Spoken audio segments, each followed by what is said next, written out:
Welcome to SVR academy. High court జాబ్కి prepare అయ్యేటప్పుడు high court అంటే క్యాజువల్గా హైకోర్టు అంటాం, కానీ అది డిస్ట్రిక్ట్ కోర్ట్స్లో పడ్డా హైకోర్టులో పడ్డా రిక్రూట్ చేసేది హైకోర్టు రిక్రూట్మెంట్ సెల్. సో అందుకనే అందరికీ అర్థమయ్యే రీతిలో ఏపీ హైకోర్టు జాబ్స్ అంటాం అంతే. ఓకేనండి.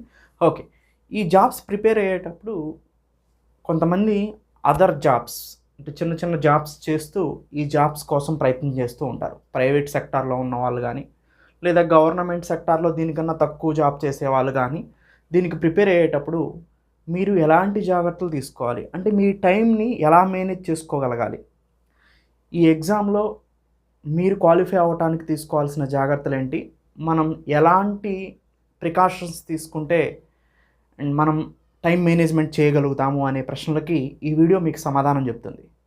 అయితే AP high court or district courts jobs కానీ కొంచెం చాలా జాబ్ వచ్చిన తర్వాత కొంచెం ఇవి ఎక్కువ వర్క్ ఉంటుంది, కానీ మనం నేషన్కి ఆర్ స్టేట్కి సర్వీస్ చేస్తున్నట్టు అది మీరు గమనించాలి. మనకి శాలరీ ఇచ్చేది తిని కూర్చోవడానికి కాదు కదా, కన్ఫామ్గా వర్క్ ప్రెజర్ అయినా లేదా వర్క్ ఉన్నా దానికి మనం తీసుకున్న శాలరీకి వర్క్ చేయాల్సిందే. నేషన్ బిల్డింగ్ కోసం మనం చేస్తున్నాం, అది కూడా మోస్ట్ ఇంపార్టెంట్ సెక్టార్ అయినటువంటి, అంటే బ్యాలెన్స్ చేసేది సొసైటీ కానీ గవర్నమెంట్ని కానీ ఏదేనైనా కానీ బ్యాలెన్స్ చేసే కోర్ట్ జాబ్స్లో మీరు ఉంటున్నారంటే మీ విధి నిర్వహణ అనేది చాలా సక్రమంగా ఉండాల్సిన అవసరం చాలా ఎంతైనా ఉందన్నమాట. అందుకని ఈ జాబ్స్ చాలామంది కష్టతరం అంటారు, కానీ కష్టతరమే అయినప్పటికీ కూడా చేయాల్సిందే. అసలు ఏమీ లేని దానికన్నా ఎంతో కొంత ఉన్నది మేలు కదా, అది ఎందుకు మర్చిపోతున్నారు మీరు? ఈ సాకు చెప్పి అసలు ప్రిపేర్ అవటమే మానేస్తే ఉపయోగం లేదు కదా. సో అందుకని మోస్ట్ ఇంపార్టెంట్ పాయింట్ నేను చెప్పేది ఏంటంటే, అది ఎంత కష్టతరమైనా కానీ అసలు ఏమీ జాబ్ లేని దానికన్నా లేదా ప్రైవేట్ సెక్టార్స్ జాబ్స్ కన్నా కూడా సో మీకు సెక్యూరిటీ ఉంటుంది అండ్ ఒక మంచి నేమ్ కూడా ఉంటుంది, పొజిషన్ కూడా ఉంటుంది. ఇది ఒకటి పక్కన పెట్టండి. రెండోది, ఇంకొక ముఖ్యమైన విషయాన్ని నేను దీంట్లో చెప్పాలనుకుంటున్నాను. మనకి పోస్టులు 1600+ అని అనౌన్స్ చేశారు, 1620 అని ఉన్నాయి, కానీ డిస్ట్రిక్ట్స్ చూస్తే ఒక 10, 5 అట్లనే ఓపెన్లో ఉన్నాయి. కేటగిరీస్ వైజ్ 1, 2, 3 ఉన్నాయి. అయితే కొంతమంది సపోజ్ బీసీబీకి ఒకటి ఉందనుకోండి, నాకు బీసీబీకి ఒకటే ఉంది ఇక్కడ, నేను అప్లై చేసేంటి అని అనుకుంటారు. కాదండి, మీరు ఓపెన్కి కూడా పోటీ ఇస్తున్నట్టే. మీ రిజర్వేషన్కి ఒకటి ఉంది, ఓపెన్ కేటగిరీలో 5 ఉంటే ఆ 5 + 1 6 పోస్టులకు మీరు ఎగ్జామ్ రాస్తున్నట్టు, అది గుర్తుపెట్టుకోండి. అంతేగాని మీ రిజర్వేషన్కి ఒకటి ఉంటే మీకు వరకే ఒకటి ఉన్నట్టు కాదు, ఓసీల వరకు 5 ఇస్తున్నట్టు కాదు. ఓపెన్ కేటగిరీలో ఎవరైనా రాసుకోవచ్చు. అది మీరు అంటే మీకు నాలెడ్జ్ ఉంటే దాంట్లో క్రాక్ చేస్తారు, హైయెస్ట్ మార్క్స్ రావాలంతే. ఓపెన్ కేటగిరీలో మీరు ఆర్ జనరల్ కేటగిరీలో మీరు ప్రయత్నం కొనసాగిస్తున్నారంటే ఇది ఒకటండి.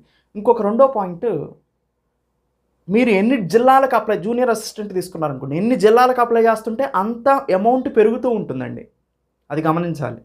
కానీ చాలామంది ఏంటి లాస్ట్కి వెళ్ళేసరికి అమౌంట్ చాలా ఎక్కువైపోయేసరికి అప్లికేషన్ ఫిల్ చేయకుండా అప్లై చేయకుండా వదిలేసిన వాళ్ళు చాలామంది ఉంటున్నారు, అంత అమౌంట్ కట్టలేక. సపోజ్ 800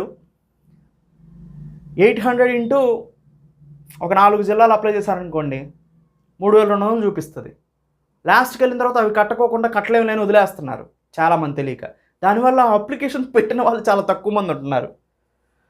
సో దీనివల్ల ఆల్రెడీ అప్లై చేసిన వాళ్ళకి చాలా పాజిటివ్ ఉండడానికి అవకాశం ఉంది, తక్కువ మంది అప్లై చేయడంతో. అప్లికేషన్స్ చాలా తక్కువ వస్తున్నాయి, దానికి కారణం ఎక్కువ అమౌంట్ అని ఫీల్ అవ్వటం ఒకటి, రెండోది పోస్టులు లేవు అని అనుకోవటం ఒకటి. పోస్టులు లేవు అనుకోవటానికి గల కారణం ఏంటి? మీ రిజర్వేషన్కి లేవు, కానీ ఓపెన్ కేటగిరీలో 4, 5 ఉంటాయి కదా. ఒకటి గుర్తుపెట్టుకోండి, ఎప్పుడైనా మీరు ఈ కాంపిటేటివ్ ఎగ్జామ్లో ఉన్నప్పుడు ఒక పోస్ట్ అయినా కానీ దాన్ని ప్రిపేర్ అవ్వాల్సిందే, ఎందుకంటే ఈ ప్రాసెస్సే అలా ఉంటుంది. మీరు ఒక పోస్ట్కి ఒక 10 మంది లేదా 100 మంది అవుతున్నారనుకోండి, 1000 మంది అవుతున్నారనుకోండి, యాక్చువల్గా బల్క్కి మీకు చూపించినప్పుడు కూడా 500 పోస్టులు లాంచ్ చేసి గ్రూప్ 2 4-5 లక్షల మంది లేదా కనీసం 2-3 లక్షల మంది రాసినప్పుడు ఆ రేషియోలే వస్తాయి కదా, అదెందుకు గమనించట్లేదు మీరు? సో అందుకని కాంపిటేటివ్ ఫీల్డ్లో ఉన్నప్పుడు ఒక్క పోస్ట్ ఉన్నప్పటికీ కూడా ఆ ఒక్క పోస్ట్ నాకే రావాలి అనే ప్రయత్నం మీలో ఉండి కొనసాగితేనే ఒక 10 పోస్టులో 20 పోస్టులో ఇంకొక నోటిఫికేషన్ వచ్చినప్పుడు విజయం సాధించగలుగుతారు. సో ఒక్క పోస్టే ఉంటుంది, ఎగ్జామ్ ఫీజు ఎక్కువ ఉంది, చాలా తక్కువ పోస్టులు ఉన్నాయి అనే ఉద్దేశంతో అప్లికేషన్స్ చాలా తక్కువ వస్తున్నాయి. ఇది అప్లై చేసిన వాళ్ళకి చాలా పాజిటివ్గా మారడానికి అవకాశం ఉంటుంది. ఎనీవే, ఇప్పుడు జాబ్ చేస్తున్నారు మీరు, ఈ ఎగ్జామ్కి కూడా ప్రిపేర్ అయ్యేటప్పుడు సాలిడ్గా నేను చెప్పే కొన్ని పాయింట్స్ మీకు బాగా ఉపయోగపడతాయి. ఒకటి, మీరు ఏది చేసినా స్మార్ట్గా చేయాలండి. ఎలా? టైం మేనేజ్మెంట్ చేసుకున్నా స్మార్ట్గా చేయాలి, దాంతోపాటు ప్రిపరేషన్ కూడా స్మార్ట్గా చదవాలి మిగతా వాళ్ళకన్నా కూడా. ఎందుకంటే టైం తక్కువగా ఉంటుంది, ప్రిపరేషన్ ఎక్కువగా చేయాల్సిన అవసరం ఉంటుంది. అందుకని క్వాలిటీ స్మార్ట్ ప్రిపరేషన్ అనేది మీకు చాలా ఉపయోగపడుతుంది. మోస్ట్ ఇంపార్టెంట్ ఏంటి, మీకు ఎదురయ్యే ప్రశ్న మొట్టమొదటిది టైం మేనేజ్మెంట్. మీరు ఆఫీస్ టైంని, ఇంట్లో గడపాల్సిన టైంని అరేంజ్ చేసుకొని అట్లీస్ట్ 4 అవర్స్ కనుక మీరు కేటాయించగలిగితే, మార్నింగ్ ఒక 2 అవర్స్ అండ్ ఈవినింగ్ ఒక 2 అవర్స్, ఈ 2 అవర్స్లో కూడా 3 అవర్స్ ఇంగ్లీష్ మీద, 1 అవర్ ఆర్ 1.5 అవర్ నుంచి 2 అవర్స్ వరకు ఇంకొక 1 అవర్ తీయగలిగితే 1.5 అవర్, 1 అవర్, 2 అవర్స్ వరకు కూడా మీరు జీకే మీద గట్టిగా పెట్టగలిగితే, ఎస్విఆర్ అకాడమీలో ప్రొవైడ్ చేసినటువంటి వీడియో క్లాసెస్ని మీరు ఒక 1 మంత్లో కంప్లీట్ చేసుకోగలుగుతారు. ఇప్పటి నుంచి మీరు ప్రిపేర్ అయినట్టు కానీ ఇప్పటికి ఇబ్బంది ఉండదు. నేను చెప్పేది ఏంటంటే, ఎస్విఆర్ అకాడమీలో మేము ప్రొవైడ్ చేసిన వీడియో క్లాసెస్ అనేవి చాలా డీటెయిల్డ్గా ఇంగ్లీష్ 30 years ప్లస్ ఎక్స్పీరియన్స్ ఉన్న ఫ్యాకల్టీతో చెప్పించడం వల్ల హైకోర్టు ఓరియంటేషన్లోనే క్లాసెస్ జరిగినాయి. అన్నీ కూడా న్యూ క్లాసెస్ని ప్రొవైడ్ చేశాం, జీకే అండ్ ఇంగ్లీష్. అది మీ అందరికీ తెలుసు చూస్తున్న వాళ్ళకి. అందుకని ఇంగ్లీష్ క్లాసెస్ని అండ్ జీకే క్లాసెస్ని, వీడియో క్లాసెస్ని కనుక మీరు ఫస్ట్ కంప్లీట్ చేయగలిగితే, ఇంకొక ఇంపార్టెంట్ కూడా ఉంది. వీడియో క్లాసెస్ చూస్తూ నోట్స్ రాసుకుంటే ఎక్కువ టైం పడుతుంది అని మీరు కనుక అనుకుంటే సమయం సరిపోదు. కాబట్టి వీడియో క్లాసెస్లో ఏవైతే పీపీటీని ఎక్స్ప్లెయిన్ చేశారో అదే పీపీటీని మీకు స్టడీ మెటీరియల్ అనే కాలంలో ప్రొవైడ్ చేయడం జరిగింది. దాంతోపాటు కొన్నిటికైతే ఆ వీడియో కిందే ఉంటుంది. అందుకని మీరు అలా రిఫర్ చేసుకొని కనుక, అంటే ఆ పీపీటీ తీసుకొని ఆ వీడియో క్లాసెస్ని కనుక చూసినట్లయితే, అండ్ మేము ఒక 10 గ్రాండ్ టెస్టులను కూడా కండక్ట్ చేస్తాం వన్స్ అప్లికేషన్ ప్రొసీజర్ అయిపోయిన తర్వాత. ఇప్పుడు ఆల్రెడీ ఒక టెస్ట్ బయటికి పెట్టాము, ఎలా ఉంటుందో మీరు ప్రాక్టీస్ చేసుకోవడం కోసం. మిగతా టెస్టులు కూడా ఇంక్లూడ్ చేస్తాం. అయితే వీడియో క్లాసెస్, స్టడీ మెటీరియల్ కనుక మీరు మేము ఇచ్చినట్టుగా ప్రిపేర్ కాగలిగితే కాంపిటీషన్లో ఉండటానికి ఎక్కువ అవకాశాలు ఉన్నాయి.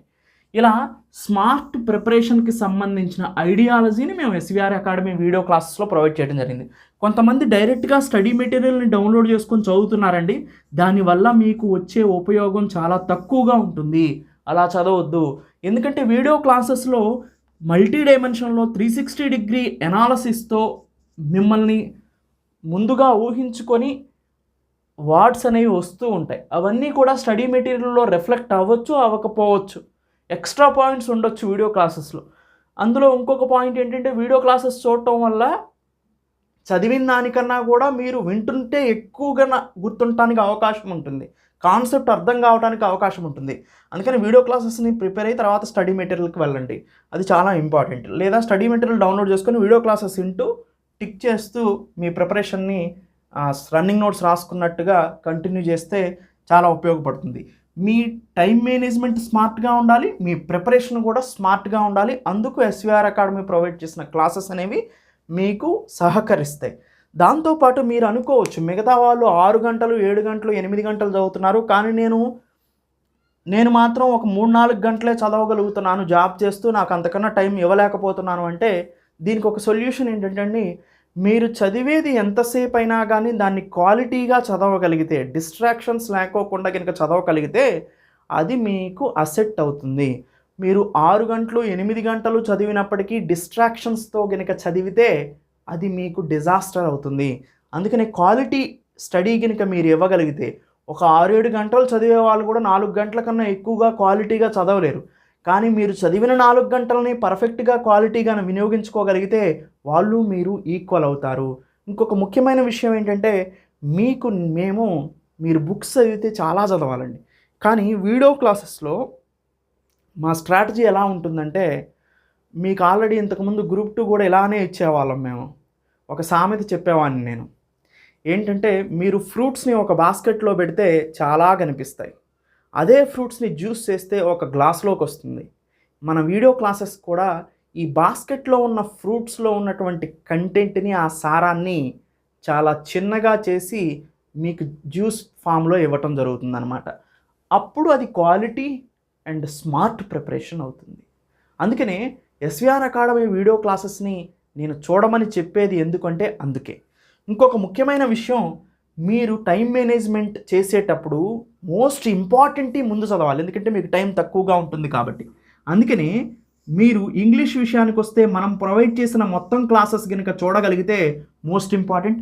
నేను ఇంగ్లీష్లో ఏవేవి ఎక్కువ మార్క్స్ వస్తున్నాయో కూడా ఒక వీడియో చేశాను, చూడండి ఎస్విఆర్ అకాడమీలో, లేదా ఈ వీడియో కింద కూడా నేను ప్రొవైడ్ చేస్తాను. ఇంగ్లీషు ఏ సబ్జెక్ట్ నుంచి ఎన్ని మార్క్స్, ఎక్కువ మార్క్స్ దేని నుంచి వస్తాయి అనేది ఇచ్చాము. సో అట్లా మేము ఆల్రెడీ ఫామ్ చేసింది కూడా అలానే ఫామ్ చేసాం. ఇంగ్లీష్ ఓపెన్ చేసిన తర్వాత మీకు కాంప్రహెన్షన్, రీడింగ్ కాంప్రహెన్షన్ ఉంటుంది. ఇంపార్టెంట్ టాపిక్స్ని ఎక్కువ వెయిటేజ్ ఉన్న వాటిని ముందు అమర్చాం. ఆ ఆర్డర్లో మీరు చదువుకుంటూ రండి. జీకే విషయానికి వస్తే ముఖ్యంగా మీరు చదవాల్సింది current affairs and Andhra Pradesh current affairs and AP related special topics. ఈ రెండింటి కోసం మేము స్పెషల్ ఫోల్డర్స్ని ఇంట్రడ్యూస్ చేసాం. ఈ రెండింటి నుంచే మీకు 25 నుంచి 30 మార్కులు వస్తాయి. మినిమం 25 మార్కులు వస్తాయి 40లో.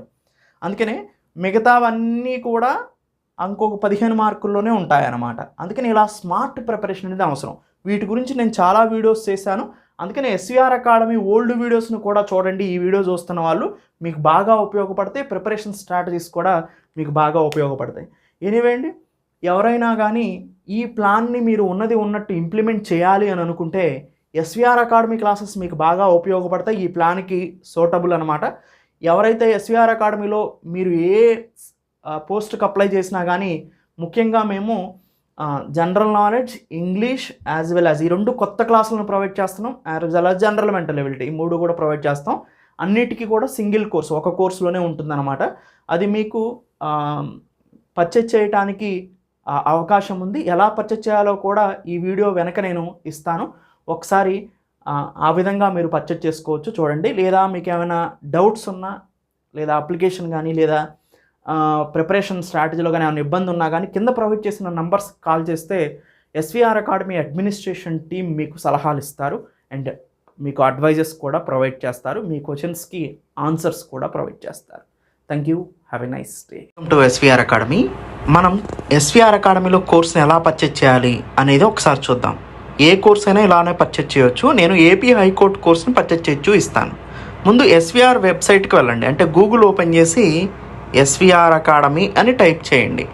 ఎస్విఆర్ అకాడమీ మనకి కనిపిస్తూ ఉంటుంది, పైనే ఫోన్ నెంబర్ కూడా ఉంది మీకు ఇక్కడ.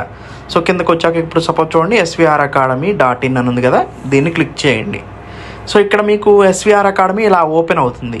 ఓపెన్ అయిన తర్వాత ఫస్ట్ టైం మీరు యూజర్స్ అయితే రిజిస్టర్ బటన్ని క్లిక్ చేయండి. ఆల్రెడీ ఎగ్జిస్టింగ్ యూజర్ అయితే లాగిన్లోకి వెళ్ళండి. మీరు ఫస్ట్ టైం వస్తున్నారు కాబట్టి రిజిస్టర్ బటన్ని క్లిక్ చేయండి. రిజిస్టర్ బటన్ని క్లిక్ చేస్తే మనకి ఇలా వస్తుంది. మీ నేమ్ అడుగుతుంది కదా, ఇక్కడ మీ నేమ్ని ఎంటర్ చేయండి.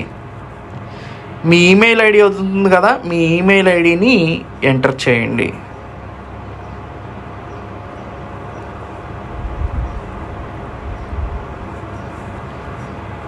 మీ ఈమెయిల్ ఐడి ఎంటర్ చేసిన తర్వాత మీ మొబైల్ నంబర్ని ఎంటర్ చేయండి. మీ మొబైల్ నెంబర్ ఎంటర్ చేసిన తర్వాత మీరు ఒక పాస్వర్డ్ పెట్టుకోండి. మీరు పాస్వర్డ్ పెట్టుకున్న తర్వాత ఏ కోర్సు, ఏపీ హైకోర్టు సెలెక్ట్ చేసుకోండి.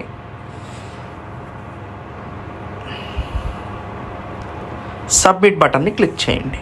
బటన్ని క్లిక్ చేసిన తర్వాత మీకు ఇలా చూపిస్తుంది. ఇలా చూపించినప్పుడు మీరు ఎలా అయినా పే చేసుకోవచ్చు. పేమెంట్ మెథడ్ చూడండి. సపోజ్ మనకి ఈజీగా ఉండే పేమెంట్ మెథడ్ నెట్ బ్యాంకింగ్ ఉంది, కార్డ్స్ ఉన్నాయి, ఇక్కడ ఫోన్పే, వ్యాలెట్స్ అన్నీ ఉన్నాయి కదా. ఫోన్పే బటన్ మీద నేను క్లిక్ చేస్తున్నాను. క్లిక్ చేస్తే ఇక్కడ మీరు ఫోన్పే ఉంది, గూగుల్ పే ఉంది, పేటిఎం ఉంది, భీమ్ యాప్ ఉంది, సో యూపీఐ ఐడి ఉంది. ఫోన్పేని క్లిక్ చేశారనుకోండి, ఫోన్పేని క్లిక్ చేయండి. ఎలో అనే బటన్ని క్లిక్ చేయండి. అది మీ ఫోన్పేకి తీసుకెళ్తుంది. అక్కడ నుంచి మీరు అమౌంట్ని పే చేసేసుకోవచ్చు అనమాట. సో ఇలా మీరు కోర్స్ని పర్చేజ్ చేయండి. సో కోర్స్ పర్చేజ్ చేసిన తర్వాత ఆటోమేటిక్గా మీకు కోర్స్ అనేది వచ్చేస్తుంది. దీనికి సంబంధించిన ఎలాంటి డౌట్స్ ఉన్నా కానీ నేను పక్కన ప్రొవైడ్ చేసినటువంటి నంబర్స్కి కాల్ చేసి మీరు మీ డౌట్స్ని క్లియర్ చేసుకోవచ్చు. పేమెంట్కి సంబంధించిన ఏమైనా ఇష్యూస్ ఉన్నా కానీ మాట్లాడవచ్చు. Thank you. హ్యావ్ ఎ నైస్ని ప్రొవైడ్ చేస్తారు. Thank you, have a nice day.